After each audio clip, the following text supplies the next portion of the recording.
안녕하십니까. MBS 초대석의 양승영입니다. 지난 2019년은 60년 만에 돌아온 황금돼지로 불리며 많은 이들이 돼지처럼 다복하기를 기대했습니다. 그런데 현장에서 돼지를 키우는 농가들에겐 참으로 힘든 한 해였습니다. 가축 분야와 악취로 인한 민원은 늘어나고 아프리카 돼지열병의 국내 발생 사태를 불안과 걱정 속에서 초조하게 지켜봐야 했습니다.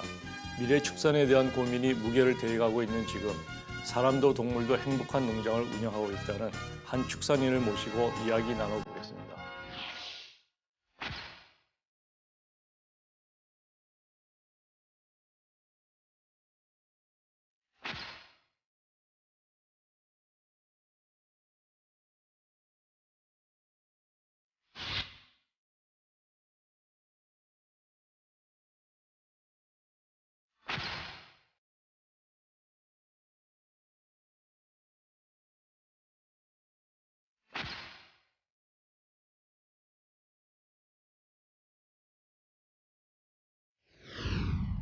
오늘 스튜디오에는 더불어 행복한 농장의 김문조 대표님 자리해 주셨습니다. 대표님 바쁘실 텐데 이렇게 나오셔서 고맙습니다. 예, 반갑습니다.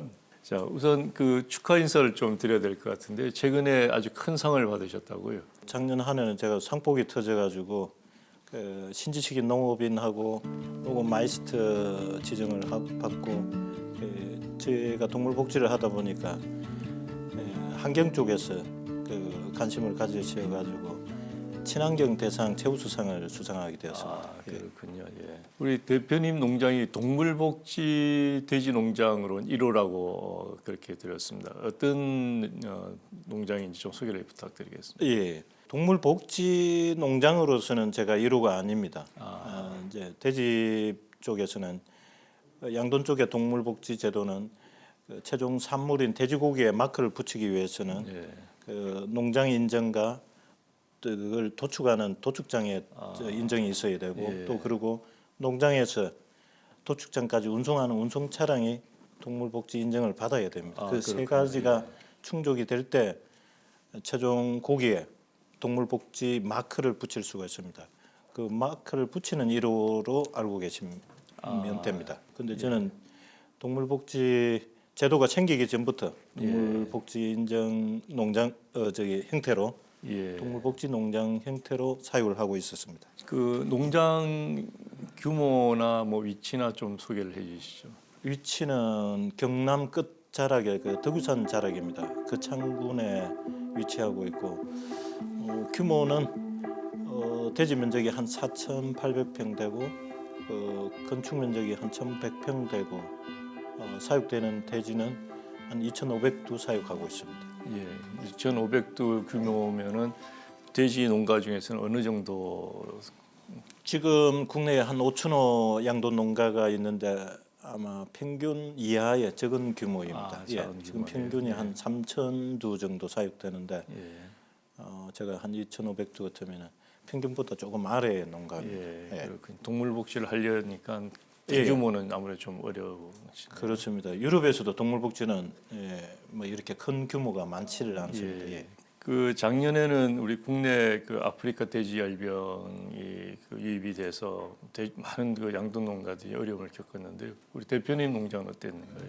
저희 농장 같은 경우에는 그 직접적인 피해는 없었지만은 경기 강원도 북부 쪽에 저희 농가 동료들이 아픈 기억을 가지고 있는 것 같습니다. 저희들 같은 동료 입장에서도 대를 위해서 소가 희생된 케이스고 그리고 이게 이 바이러스의 특성이 돼지만 감수성을 가진 바이러스이기 때문에 중국에서 발병을 하고 북한에서 발병을 했을 때 야생 멧돼지에 대한 우려를 했었을 때 중앙정부에서 농식품부는 인지를 하지만은 야생 멧돼지 간헐 부스가 환경부다 보니까 실질적으로 지금 살처분을 걸리지도 않은 예방적 차원에서 살처분을 한 농가들이 피해를 본 건데 그 농가들은 어찌 보면 야생 멧돼지만 아니었다면 지금까지도 건강하게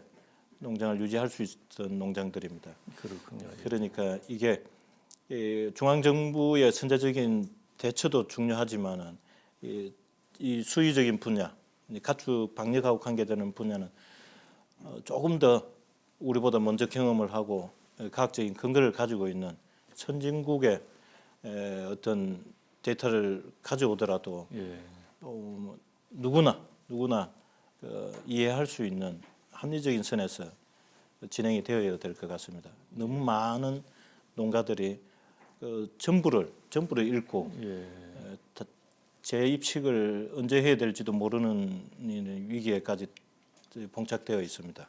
국내 동물복지 양돈의 개척자라고 이제 알려지면서 농장을 찾는 분들이 뭐 견학이나 또는 경험을 듣기 위해서 찾는 분들이 많다고 하는데요. 농장을 방문하신 분들이 이구동성을 이렇게 감탄하는 것이 있다고요.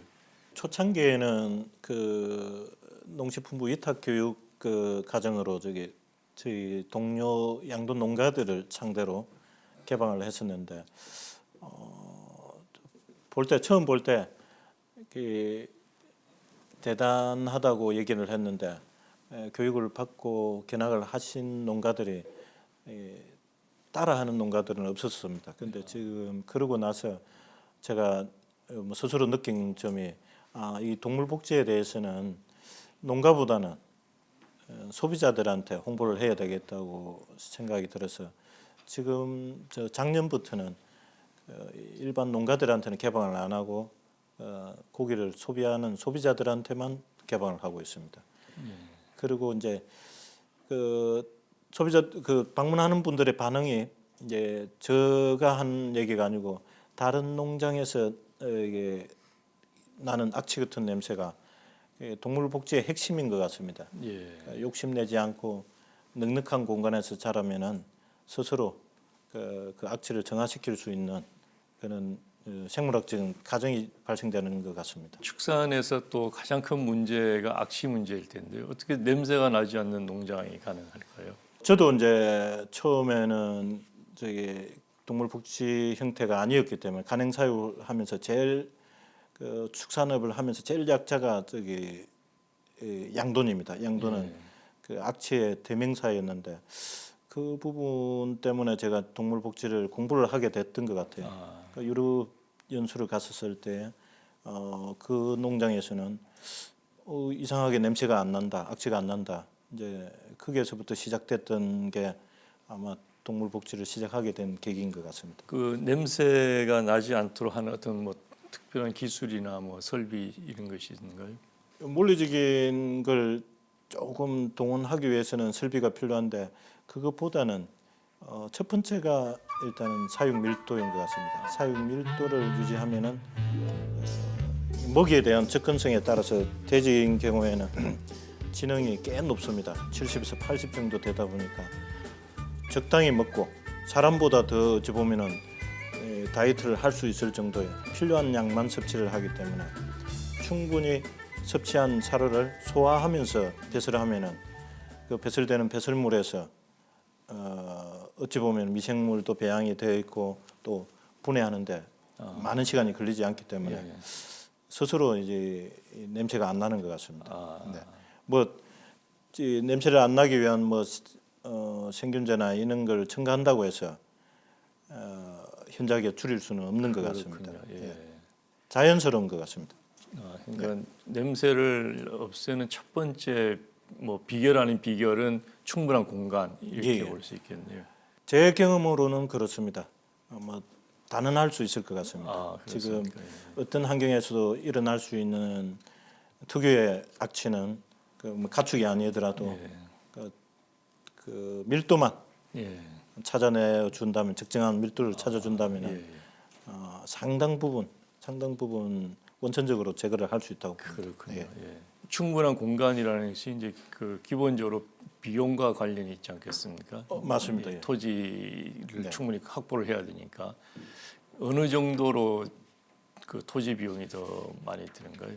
전문적으로 들어갔을 때는 토지 비용은 2배 정도 들어야 될 것 같은데 그 안에 이제 또 축사도 이제 지금은 합법화 절차를 거쳐가지고 허가제입니다. 허가제이기 때문에 건폐율이라고 있습니다. 부지가 있으면은 건폐율 40%, 60% 지역마다 차이는 있기는 한데 동물복지로 볼 때는 어떤 이 지금 사육 밀도를 수용 두수로 기준으로 보면은 2배 정도의 어떤 면적이 땅이 확보가 돼야 될 것 같습니다. 예. 우리 그 농업에서 가장 비용이 많이 드는 부분이 그 토지 임대료인데 네. 그러니까 그 비용이 많이 들 수밖에 없는 그런 구조이네요. 예, 맞습니다. 그 동물복지가 어찌 보면은 이게 생산 농가의 힘만 가지고 되지 않는 부분인데 예. 제가 유럽의 예를 들었을 때 사회적인 합의가 이루어져야 될 부분 같습니다. 그렇군요. 그러니까 모든 게 이제 제대로 적정한 걸 찾아가야 되는데 그걸 어느 한쪽만 부담해서는 안 되기 때문에 그렇군요. 예. 뭐 면적도 면적이지만은 안에 들어가는 저 시설이라든지 예. 장비라든지 이런 부분들 때문에 그 면적 비례해서 다 증가를 하기 때문에 그렇죠. 예. 동물복지가 그래서 좀 힘든 것 같습니다. 예.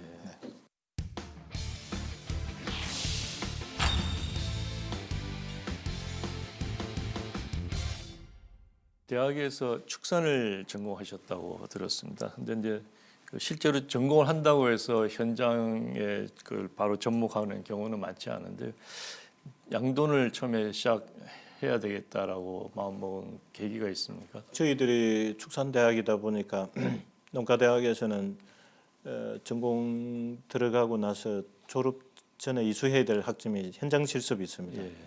현장 실습은 각 축종별로 다 저기 경험을 하게 됩니다. 뭐 산란계도 하고 낙농도 하고 그랬었는데 실습을 한 축종 중에서 저한테는 솔직히 얘기하면 저는 그때 좀 똑똑했던 것 같습니다. 계산기 가지고 계산을 했을 때 예. 수익 구조가 돼지가 최고 나았던 것 같습니다. 그때 뭐 아주 어린 나이인데도 예. 20대 초기에도 그 계산을 할 수밖에 없었습니다. 그래서 솔직하게는 그 메리트 때문에 아마 다른 진로를 선택 안 하고 제가 돼지를 직접 키워봐야 되겠다는 욕심을 가졌습니다. 그렇군요. 예. 그러면 대학을 졸업한 후에 바로 그 양돈 농장을 시작을 하셨는가요? 아닙니다. 조금 더 경험을 쌓아야 됐기 때문에 그 또 어린 나이에는 자본력도 예. 또 준비 상태가 넉넉하지 마음은 급했지만 넉넉하지가 않아 가지고 예. 경남 고성에 있는 개인 종돈장이었습니다.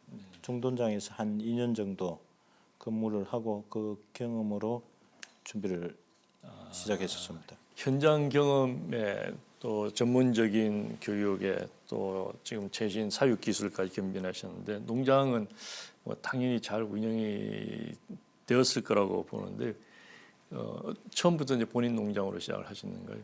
쉬운 거는 없었던 것 같습니다. 제가 돼지를 제 농장을 가지기까지 이제 한 15년 정도 시간이 걸렸었는데 1996년도에 국가 경쟁력 제고 사업이라는 제도가 있었을 때 그 이역을 받아가지고 고향에서 준비를 하다가 민원이 있다는 이유로 2년 동안 완공을 못하고 몇 억의 빚을 지고 중도에 하차를 했다가 다시 농장장 생활을 하고 제가 지금 운영하고 있는 농장은 2005년도에 또 자그마한 농장을 기존에 하고 있던 농장을 인수를 하게 됐습니다. 그러셨군요. 예. 네. 그때는 몇 두짜리 농장이었는가요? 모든 50두만 있는 농장이었습니다. 예. 그래서 처음에 이제 대학 다닐 때 그 계산기를 두드린 그것으로 수익이 뭐 어떻게 좀 났었습니까? 예, 그 처음에 좀 어려웠던 게 그나마 직장을 가지고 책임자로 있을 때는 매달 시간만 가면은 월급이 들어왔었는데 제가 주인이 되고 나니까 돈 들어갈 일밖에 없었습니다. 그렇죠, 예. 그래가지고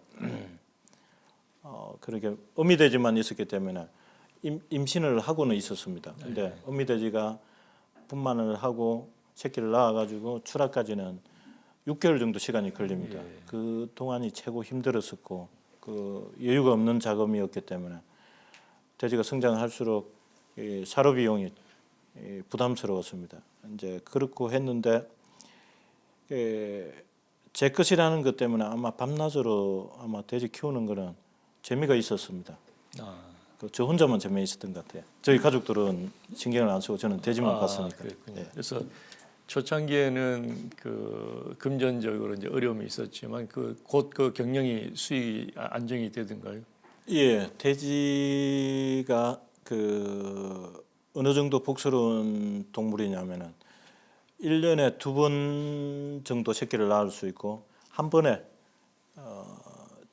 저기 10마리에서 15마리 정도 예. 새끼를 낳습니다. 자기 노력 여하에 따라서 그 수익 구조가 많이 달라집니다. 그렇군요. 그 규모가 크다고 많이 이윤이 많은 건 아닌 거라고 제가 생각을 했기 때문에 모든 50두 가지고도 충분히 태어난 새끼를 안 죽이고 출하까지만 간다면은 이윤적으로서는 충분히 성부를 걸 수 있다고 생각했기 때문에 작게 시작을 했던 것 같습니다. 그렇군요. 처음에 시작하실 때부터 동물 복지를 하신 것은 아닙니다. 예. 아니겠죠?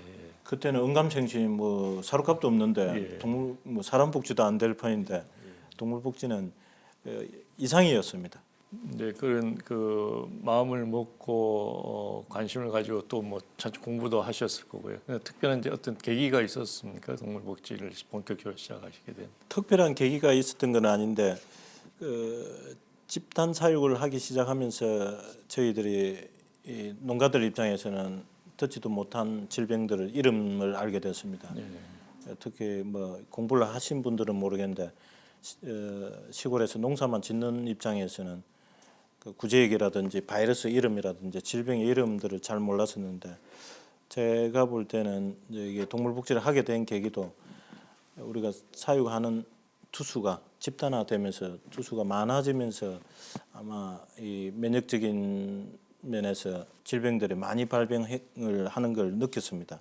그래서 구제역 때 저희들 농가들도 살처분도 많이 했지만은 그때는 돼지뿐만 아니고 소나 다른 굽을 가진 가축들이 다 저희 그랬었는데 그 이면으로 보면은 뭐 과학적인 제가 전문가는 아니지만은 아마 스스로 그 면역을 잃어버려 가지고 바이러스에 노출되지 않나 싶어서 조금 더 그 넓은 면적 스스로 면역을 가질 수 있는 면적을 제공하는 방법 중에 유럽 선진국에서 동물복지라는 제도를 운영하고 있었기 때문에 아마 그 우리나라의 제도가 도입되기 전부터 제가 준비를 했던 것 같습니다. 그렇군요. 예. 그래서 그 유럽의 선진 농가를 가보니까 뭐 좀 느끼는 점이 많았던가요? 어떤 것이 그 좀 인상적이었던가요? 억지스럽지 않고 자연스럽다는 거 하고 생산 과정이. 예, 생산 과정이 그리고 저희들이 외국인인데도 흔쾌히 오픈을 해줄 수 있고 그 메뉴대로만 하면 오픈하고 그리고 가축들이 되게 행복해 보였었습니다. 예. 그 유럽의 동물복지 그 축산물들 어떻게 그 비싸게 잘 팔리던가요? 정말 놀라웠던 게 이제 그 동물복지도 그냥 제도 하나로 끝나는 게 아니고 그 안에 시장의 소비자죠. 소비자가 참여를 해서 동물복지도 등급이 여러 등급으로 나눠져 있는 네잎 클로버 예를 들면은 클로버에 저기 녹색 마크가 하나 있으면은 초보 단계, 그 다음 단계 2개, 그 다음 단계 3개 해가지고 최종 그 4개를 달고 있는 저기 축산물에 대해서는 가격이 무려 3.8배 정도 되는 4배 정도, 4배 정도 높은데도 또 그걸 찾는 소비자들이 따로 있는 게 놀라웠고 그리고 우리나라처럼 뭐 특별한 거는 수도권 서울에 다 모이는데 꼭 그렇지 않고 로컬 푸드 개념으로 그 지역에서 생산자가 직접 생산해가지고 조그마한 시골 마을에서 그렇게 팔리고 있다는 거 그게 많이 놀라웠었습니다. 유럽에는 동물복지 농장이 어떻게 꽤 있습니까 숫자상으로?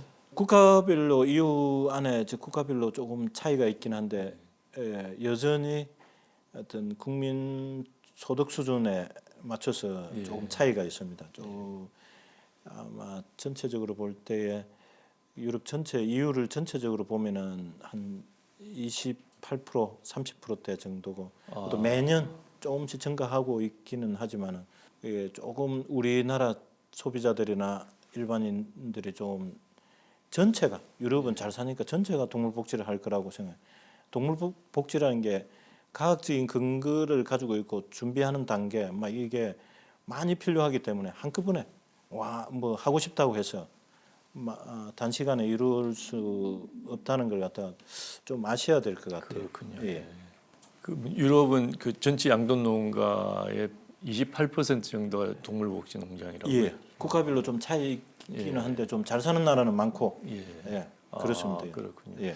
우리나라는 지금 몇 개 농가가 동물복지? 제가 알기로는 지금 현재 개인 농가는 저기 전체 인정받은 농가 수는 한 13농가, 13개 농가, 13농가 정도 되는데 전체 5천 농가 중에서. 예.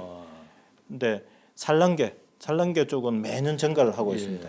최종 산물이 계란이기 때문에 예. 그리고 또 시장에서 그 소비자도 좀 이해도도 높아졌고 그런데 돼지 같은 경우에는 이 마지막 인정받은 농가로부터 3년 동안에 추가 농가가 안 나오고 있습니다. 그러니까 퍼센테이지로 따지면 의미가 없습니다. 그렇군요. 예. 그 국내도 그 마트에 가면 이제 그 계란은 동물복지가 꽤 많이 예. 있는데 저도 그 돼지고기는 본 적이 없거든 인증 마크를 한 것을. 근데 그만큼 양돈에 있어서 동물복지가 어렵다 이런 뜻인가요?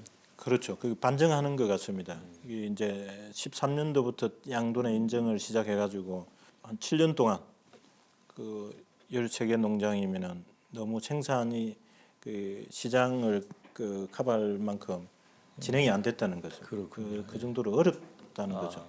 예, 농가들 좀 관심이 있는 농가들이 있더라도 들어가야 되는 비용과 또 어떤 사양 매뉴얼, 이 테크닉적인 부분도 좀 엄두가 안 날 정도로 좀 어려운 모양입니다. 그렇군요. 네. 대표님도 이제 일반 농가에서 이제 동물복지 농장으로 전환을 하셨는데, 네. 그 어떤 점들이 어려운가요? 저는 국내에 누구라도 있었으면은 그 가서 먼저 좀 배우고 도입했었을 건데 제가 처음이다 보니까 정말로 시행착오의 연속이었었고 그랬겠군요. 그렇게 이제 국가에서 제시하는 매뉴얼은 단 수치에 지나지 않기 때문에 실질적인 세부적인 매뉴얼이 필요했었는데 외국의 자료만 가지고 의존했을 때는 실제 도입하는 단계에 시행착오가 어떤 시간과 경제적인 비용으로 다 들어가기 때문에 그 부분이 제일 힘들었던 것 같아요. 그렇군요. 기술적으로는 어떻습니까? 그 동물복지가 이제 제가 듣기로는 동물들이 좀 더 자유롭게 움직일 수 있도록 뭐 사육 털도 이렇게 드러내고 그리고 뭐 송곳니라든지 뭐 꼬리를 자른다 이런 것도 뭐 그 안 한다 이렇게 들었는데 그런 것들이 뭐 중요한 어떤 기술적인 과제인가요? 제가 보는 관점에서는 저희 동료 농가들한테도 누누이 이렇게 저기 안내를 해드리고 있기는 한데 사람 중심으로 동물복지를 시도를 하면은 돌려받는 게 비용의 증가일 겁니다.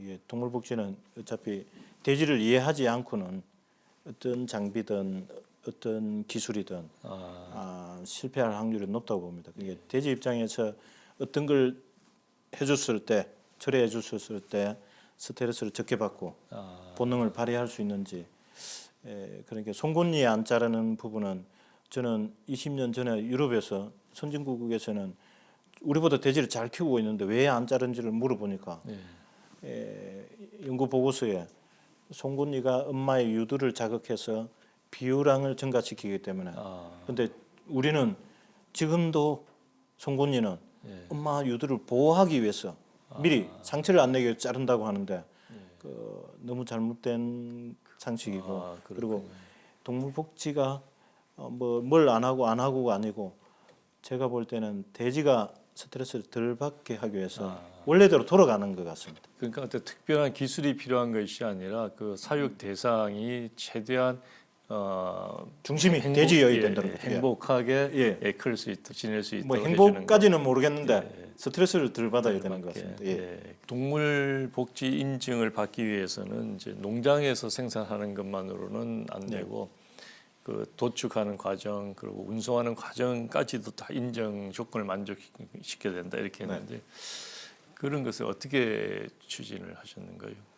다행히 저는 속한 데가 그때 인정을 받을 당시에 부산 경남 양돈조합이라고 예. 부경 양돈조합에서 그 미래의 흐름이 분명히 동물복지로 갈 거라고 보고 그 도축장이 만만치 않습니다. 예. 그 생산 농가가 어느 정도 되면은 예. 그 시설을 투자해 가지고 가동시키면은 되는데 생산 농가가 저 하나뿐이었기 때문에 그렇군요. 그거 보고 관내 도축장이 동물복지 시스템을 도입하기가 들어가는 투입되는 예산도 크고 예. 어려웠었는데 그리고 또 운송 차량은 그 농장을 하면서 운송 차량까지 보유할 수가 어렵기 때문에 예. 보유하기가 어렵기 때문에 기존에 하고 있던 분한테 저 한 농장을 출하하기 위해서 동물복지 인증을 받기가 쉽지 않았거든요. 그렇죠. 예. 예, 그는 설득하는 작업이 시간이 걸려가지고 제가 기다리다가 인증은 농장 인증도 받았고 동물복지 축산물에 마크를 붙이는 1호가 되었던 것 같습니다. 그렇군요. 그 단지 설득으로 그게 가능했습니까? 이제 전체적인 흐름이 예. 동물복지라는 것도 있고 그게 어쨌든 제가 조금은 정성을 다해서 설득을 했던 것 같습니다. 예. 예. 그 운송업자 개인 사업자일 것이고요. 네네. 또 도축장은 뭐 어떤 법인일 것 같은데 네. 그쪽도 그 인정을 받기 위해서는 이제 비용이 많이 들 텐데 지금 여전히 그 한 농가를 대상으로 예. 하고 그렇군요. 물량이 없어서 가동 효율이 떨어지죠. 예. 떨어지는데 이제 제일 중간에 있는 운송업체만 조금 힘들고 법인인 경우에는 이걸 동물복지 도축장이라는 브랜드 이미지가 그렇군요. 투자 대비 예, 벌써 뭐 효과를 보고 있는 것 같습니다. 그렇군요. 네. 예. 지금도 그 전체 5천 농가 중에 뭐 10농가 정도 예. 뭐 이런 정도로 동물복지니까 인식이 아직도 확산이 되지 않고 그런데 그 때문에 어려운 점이 어떤 것이 있을까요?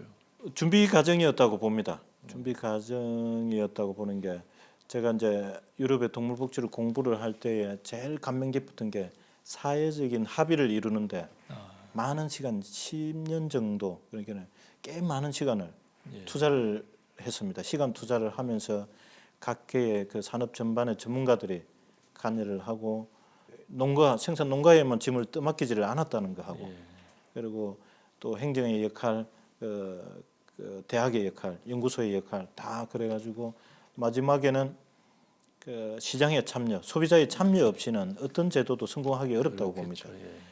아마 그래서 아직까지 우리나라의 동물복지 인증 제도가 일반 소비자들한테 홍보 부족이나 이런 인식의 부족 때문에 조금 확대되는 시간이 좀 필요할 것 같습니다. 예. 네. 그런 뭐 비용적인 측면, 인식적인 측면, 또 그 소비자를 이해시키고 또 소비자 선택을 받는 그런 많은 어려움이 있었을 텐데도 여전히 이제 동물복지 농장을 고수하는 것은 어떤 장점이 있었을까요? 장점도 있고 뭐 그 정확하게 뭐 사명감 이런 것까지는 아니어도 일단은 돼지가 살아있는 생물이기 때문에 그 해준 만큼 제가 배려해준 만큼 생산성으로 보답을 하는 것 같습니다. 그렇군요. 예. 그러니까 동물복지 양돈이 생산성 측면에서 크게 떨어지지 않는다 이런 말씀이신가요? 예, 그게 꼭 그렇다고 볼 수는 없는데 이제 돼지한테 사육 밀도를 넉넉하게 제공하고 돼지를 충분히 배려한다고 볼 때에 생산성은 그것도 이제 다 동물복지한다고 생산성이 좋아지지는 않을 것 같지만은 그런 뜻은 아니고 동물복지를 하면서 세부 매뉴얼에 돼지가 뭘 원하는지를 조금 가미를 시킨다면은 아마 충분히 동물복지가 간행 사육 대비 그 비용을 줄일 수는 있다고 봅니다.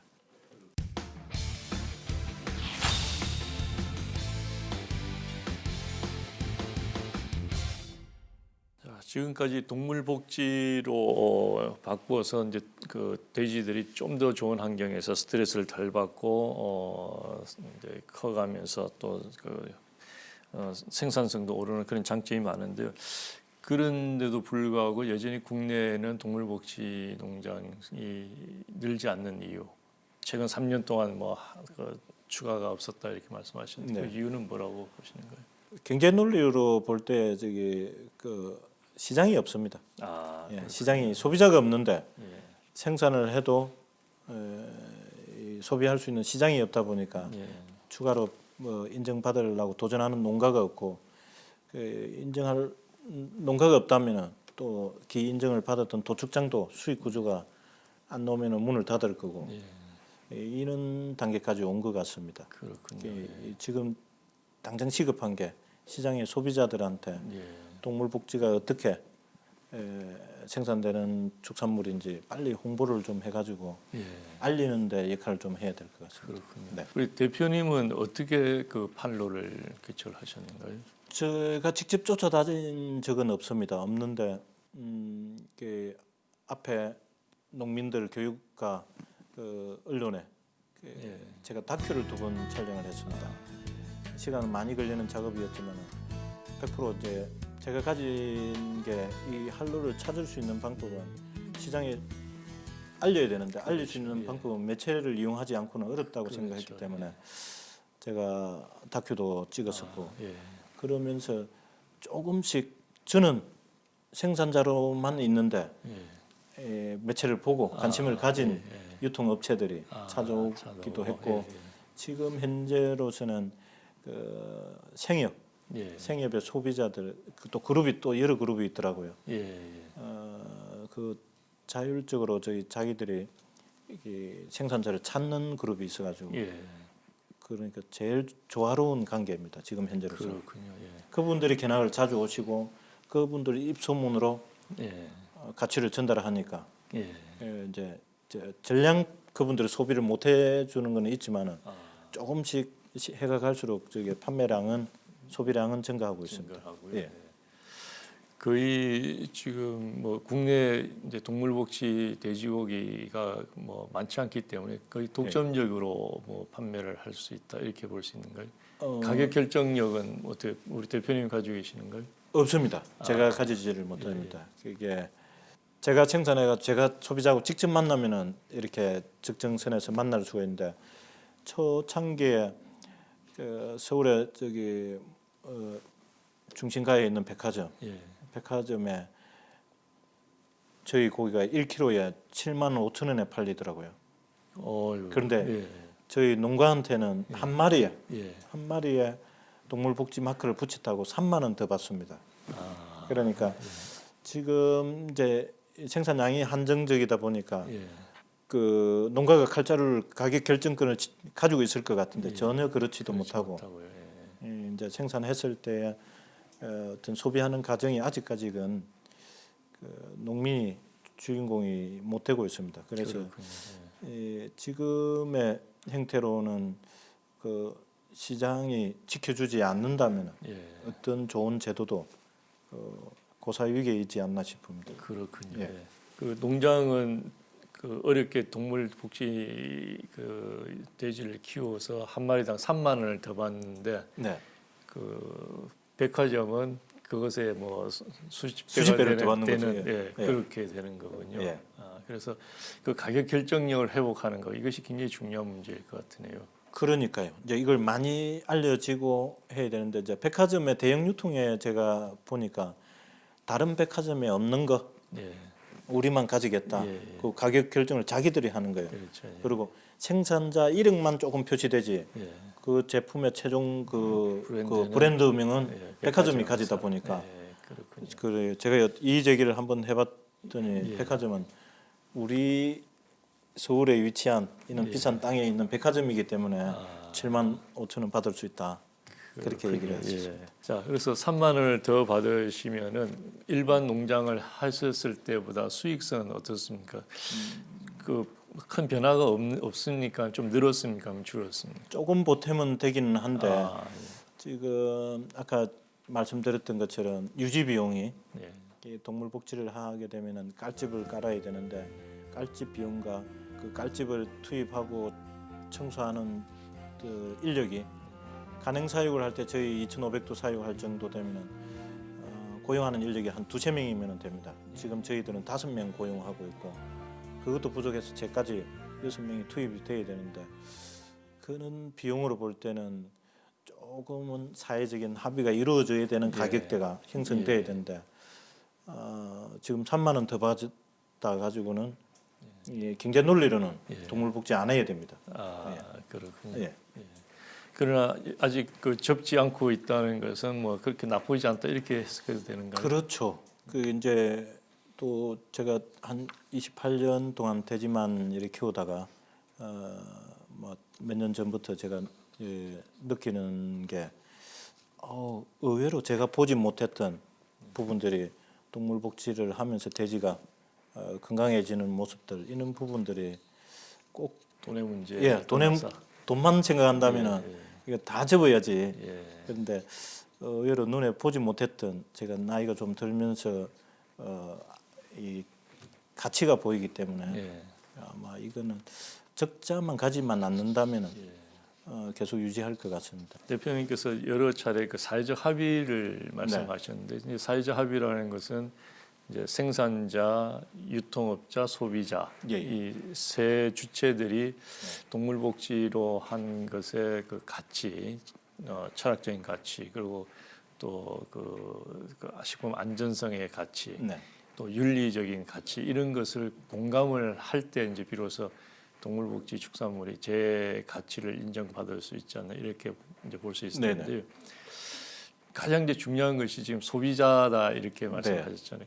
가끔은 소비자한테 서운할 때가 있지 않습니까? 서운할 것까지는 없는데 일단은 이걸 아직까지 소비자가 인식을 하게끔 홍보를 못한 저희들 부족도 있고 뭐 또 정부의 행정에서의 역할이 홍보만 제대로 된다면 판단은 어차피 처음부터 저희들이 뜻한 대로 많은 분들이 동물복지의 가치를 인정을 받으려고 시작한 건 아닌데 근데 지금까지 제가 시골에서 농사를 지으면서 있으면서 대한민국에서 농민으로 살아간다는 거는 참 뭔가 저기 사명감 뭐 이런 걸 떠나가지고 뭔가 중심을 잡지 않으면은 되게 바보가 되기 쉬운 것 같아요. 근데 그 단편적인 예로 가치 인정 부분에서 값하고 좋은 제품은 없는데 시장에 소비자들한테 공산품이면 모르겠는데 혁신을 가져가 모르겠는데 공산품조차도 값하고 질 좋은 건 없습니다 세상에. 그걸 그 너무 순진난만한 농민들한테만 시장에서는 요구를 합니다. 값하고 동물복지도 좋은데 가격이 비쌌어. 근데 들어간 비용이나 이런 내용으로 보면은 이 아직까지는 그런 부분들이 더 성숙된다는 게 사회적인 합의 부분 같습니다. 근데 그런 역할에서 서운함을 느끼거나 이거보다는 충분히 이해할 수 있게 그 배경을 전달을 잘 해야 될 것 같습니다. 그렇죠. 우리가 사는 이제 시장 경제에서 새로운 이제 상품이나 제품이 나와서 그것이 확산이 될 때까지는 이제 누군가가 그걸 생산을 해야 되고요. 네. 그것을 이제 오랜 힘든 그 시간을 견디면서 생산을 하면서 홍보도 하고 마케팅을 통해서 이제 소비자한테 인식도 시키고 소비자 선택을 받을 수 있는 것인데 지금 그 동안에 해오셨던 경험에 의하면은 이 동물복지 그 생산이 확산되기 위해서 어떤 일들이 필요할까요? 선진국이 10년 걸렸으면은 저희들이 아무리 저기 날고 기고 한다고 뛰고 한다고 해도 지금 시간은 좀 투자가 돼야 될 것 같고 뭐 두 가지 측면에서 생산자 측면 그 농민들이 충분히 그 가치에 인정을 하고 그 동물복지 제도에 참여할 수 있는 분위기가 먼저 형성돼야 될 것 같고 두 번째 그런 과정 그 설득하는 시간 동안에 시장에도